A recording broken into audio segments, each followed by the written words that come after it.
Hello and welcome back to the EV Life podcast. I'm your host, Crystal Maharaj, and I'm joined with Alison Bench, the producer of the EV Life podcast. And on today's episode, I sit down and talk to Matt Grace, who is a sustainability professional. So he has over 30 years of experience working in sustainable engineering. And he came on to talk to us about a really interesting topic, one that we haven't really talked about on the podcast yet. Yeah, so Matt is currently collaborating and working with Green Calgary, a small organization down in Calgary, of course, who has partnered with the Alberta Ecotrust Foundation to run a study on how to start an EV fleet for taxi services. So essentially, the study is looking at how transitioning taxi fleets in Alberta could look. So right now they're kind of talking to taxi drivers and looking at the environmental benefits and what the cost would be for that, and kind of looking at other areas in the world to see what other taxi fleets who maybe have already started doing that look like. So basically, this is kind of an early stage in the process, or in the overall, I guess, scheme of looking at these fleet services. What is electric vehicle adoption going to look like in that? Yeah, for taxis. And it's an interesting perspective because I haven't really seen any EV taxis in Alberta, and that makes sense because Matt kind of mentioned that as far as they're aware, there is maybe just one EV taxi in Alberta, but a lot of other municipalities around the world, some over in BC, they are already using electric vehicles in their taxi fleets. And so, there's a lot that we can learn from those municipalities, and their study kind of really looks at, does it make sense for Alberta taxi drivers specifically to adopt EVs? And so he shares some really interesting perspectives, and I think I learned quite a lot from talking to him. So I hope you do as well. And here is my interview with Matt Grace.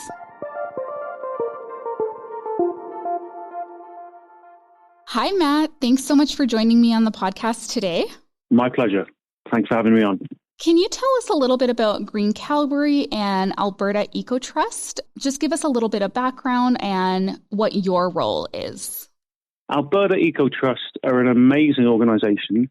They are, as far as we know, the only large environmental group in Alberta dedicated to climate change and the environment. And they've got a mission to help us reduce our emissions as a whole. Mm-hmm. And one of their projects they're looking for, one of the areas they targeted was mobility, and specifically taxis. Why don't we have more electric taxis? Well, looking to reduce emissions on the side of taxis.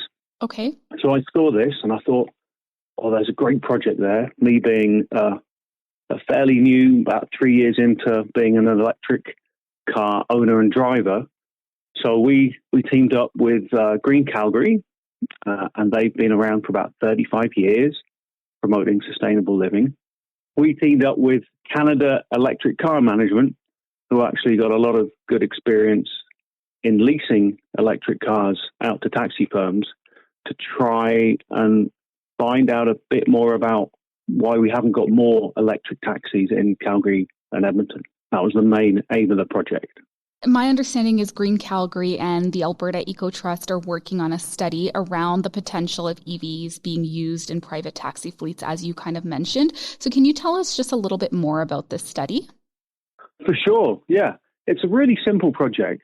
And the reason why I'm personally excited about the taxis, I think it's in reducing the emissions and decarbonising our transport. I think they're kind of one of those small levers that can have a big impact. And if we can get just a few more electric taxis in Calgary and Edmonton, and then people see them and people ride in them, they'll go, maybe this is a good idea. So the first thing that we're doing is we're just going out and chatting to the taxi drivers. Right. And we're finding out what they know, what they don't know, what they've heard, and what level of information they might need. So the first part is just going out and engaging with the taxi drivers and finding out where their headspace is and what their attitudes are towards electric vehicles. And then we're going to try and give them that information in just the format that they want, so that they can decide next time they're looking at a new vehicle whether an electric vehicle is right for them. So are you aware of any taxis currently any EV taxis that are currently being used in Alberta? Well, as far as we know, there's one. Okay. There's a couple of firms that may have had a go at this and then close down. I'm not sure if they're active. There's a couple that show up on internet searches, but I'm not sure if there's anything there. Mm-hmm. So one of our project partners, Daryl at Canada Electric Car Management, he's leasing one electric car in Edmonton at the moment, which is one of the reasons we think that this has got a lot of potential, because we should have more than one. And there's so many benefits to looking at electric vehicles over a regular combustion engine. I was going to say, because I'm not really familiar with the taxi industry.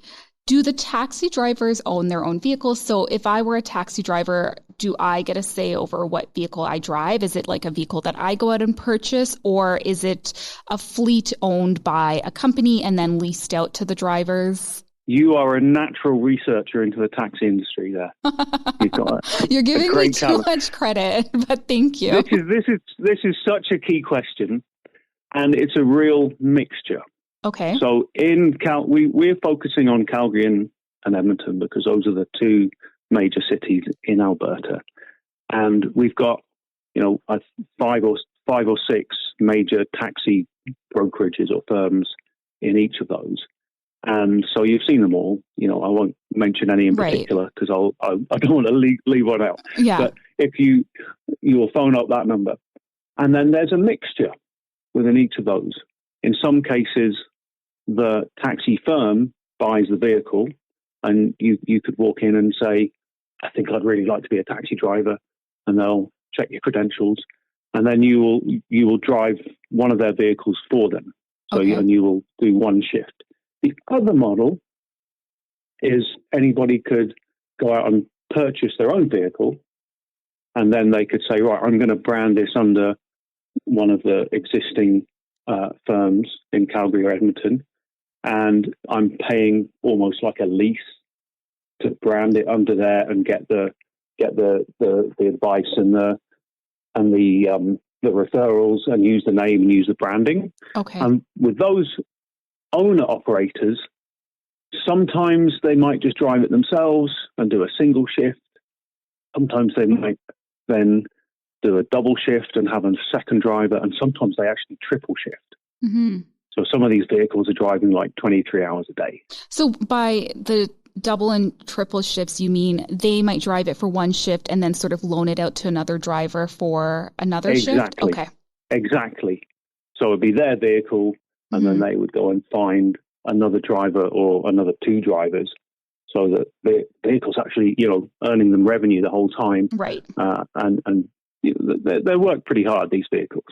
What are the key advantages of using an electric vehicle in the taxi industry? I'm going to go straight in with the cost, because from what I've seen talking to taxi drivers, I've developed a whole new level of respect for how hard they work. They're all operating on quite slim margins. Mm-hmm. But what we've seen from the data and on our information from Daryl's fleet and from other studies, it's somewhere in the region of half the operating cost. Wow. So that's a big difference. Yeah. Yeah, there's data either side, plus or minus.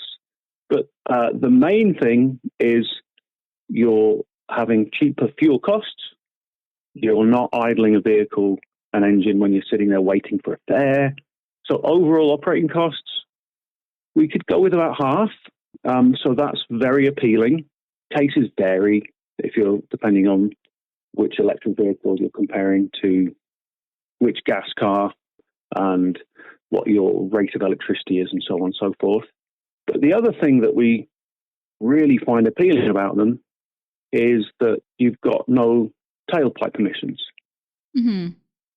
So if we're waiting downtown and, it's a cold day and the taxis are all trying to keep warm, we're now taking those emissions away from where we're all breathing the air in our cities.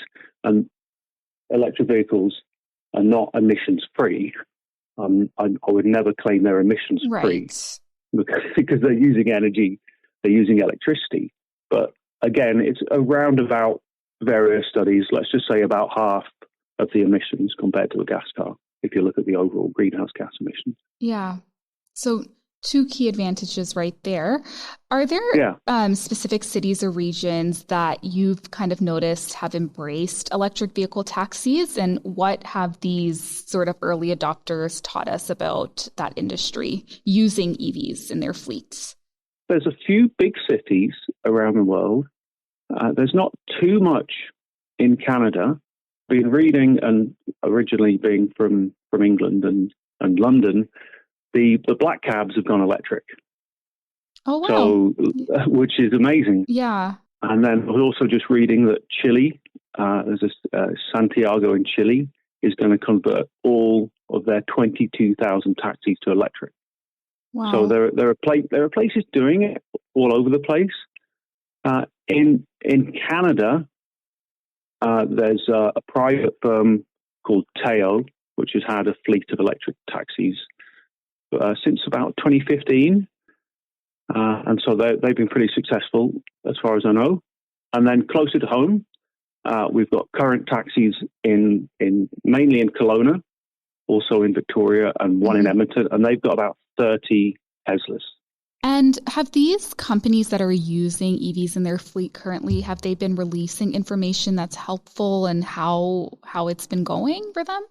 So part of this project that we're doing, funded by Alberta Ecotrust and with Green Calgary, is using the data from Canada Electric Car Management to show to the taxi drivers in Calgary and Edmonton, look, here's real data that we've got firsthand, that we've got the operating costs down to, I think one of them was down to kind of like 6 cents a kilometre, which is a lot less than you'd have for a gas car.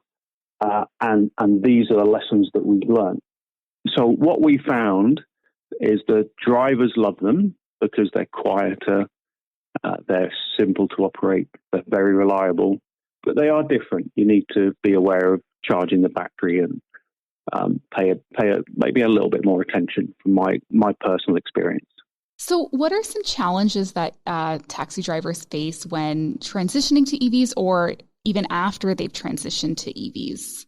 I think the number one challenge is with any other potential EV driver, which is just this misinformation and a little bit of the fear of the unknown. We see it quite regularly, and someone will say, oh, I have to go and get special tires for my electric car. Yeah, I've heard that quite a lot. No, you don't. That is totally not true. There are tires made specifically suited to electric vehicles, but you can go in any regular tire shop and they should be able to sort out your electric car for the tires.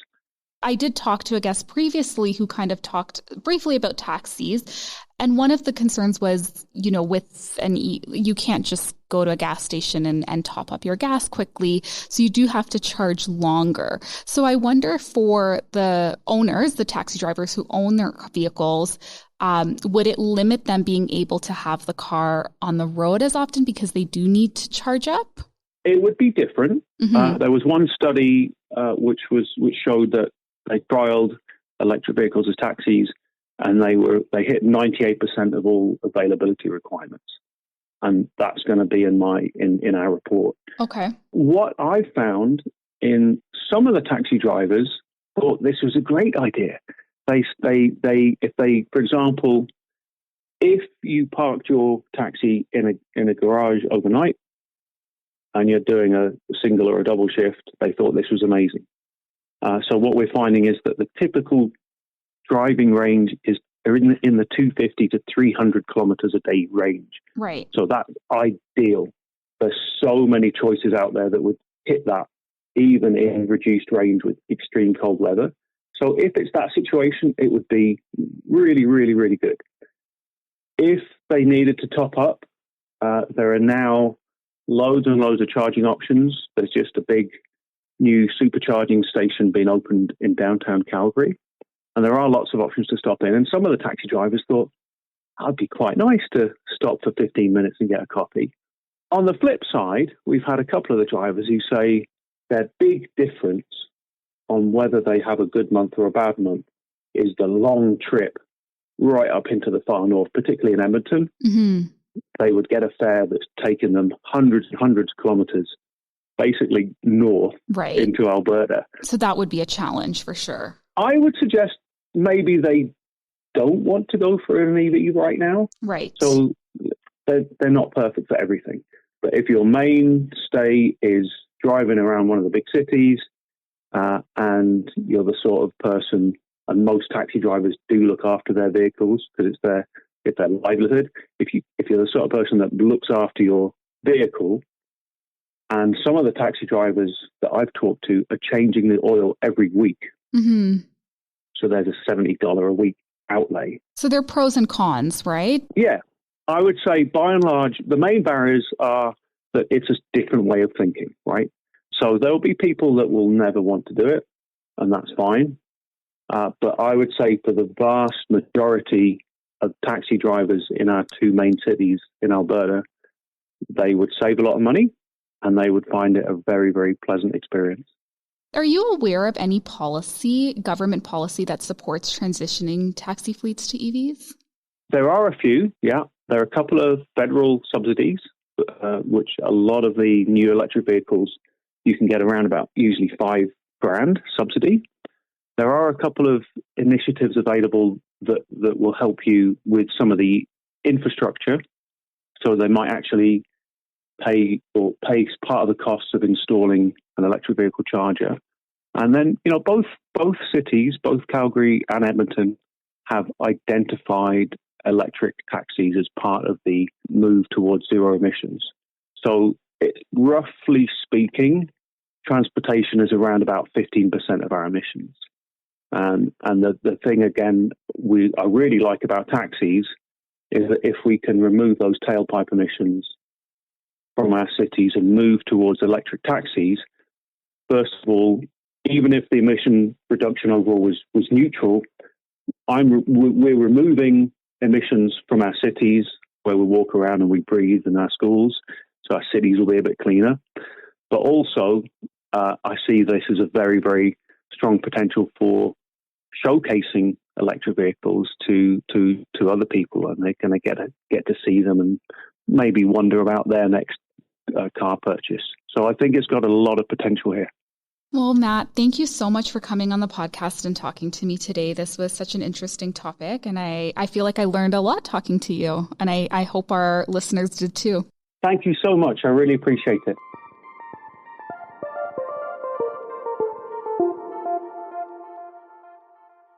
Thank you so much for tuning into another episode of the EV Life podcast. I hope you enjoyed my conversation with Matt Grace. If you would like to find him and get in touch with him, I will have a link for you to do so in the show notes. And if you'd like to connect with myself, if you'd like to connect with Allison or just other Albertans who have questions about EVs or have experience with them, you can do so on the AMA mobile app in the EV Life community. And I look forward to you listening to another episode.